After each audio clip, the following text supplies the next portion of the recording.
Should women pack condoms in their emergency backpacks? A Taiwanese civil defense group says yes. The group was formed in response to China's growing military threat. As Beijing hasn't ruled out using force to annex Taiwan, here women are discussing how vulnerable they could be in a conflict. So, to prepare for the worst, what should Taiwanese women put in their go bags? First, self-defense tools like a whistle or pepper spray. Sanitary pads. In times of conflict, disposable products are usually more practical than reusable ones like cups.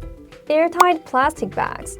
Useful for wrapping up used menstrual products so you don't leave behind any trace or smell. Finally, birth control pills and this, the most controversial item on the list.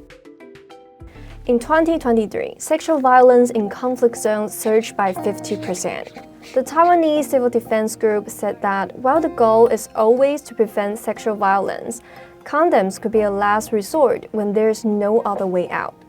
But many in Taiwan are asking that instead of packing condoms, shouldn't women be trained to defend themselves? We asked experts at a US-based hostile environments training firm. I think by having women carrying condoms, if she's about to be attacked, the idea that she's going to pull out a condom, it's almost like saying she submits. Also, the attacker probably won't stop to put on a condom because it gives her a chance to escape.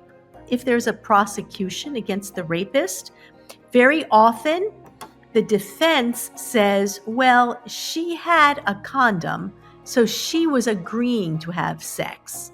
Yeah. That argument actually happens in the United States all the time. You can teach them some things that may work in a pinch if they're strong and they're fast, and not even strong, just have the technique down that could work. But against military attackers, it's more likely that people would be overrun. What we teach women is the first defense you have is using your voice. That'll deter most attackers.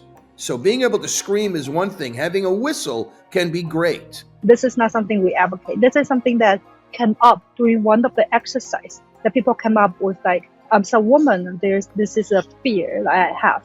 And at that workshop, we have multiple solutions for that.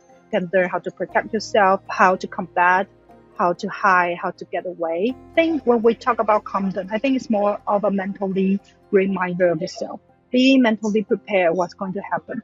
We see what happened in Ukraine, and we see there's a lot of sexual harassment online, especially for those people who are, from China, urging to have vacations to Taiwan, leaving comments saying stuff that's very inappropriate and threaten people, especially sexual assault toward women.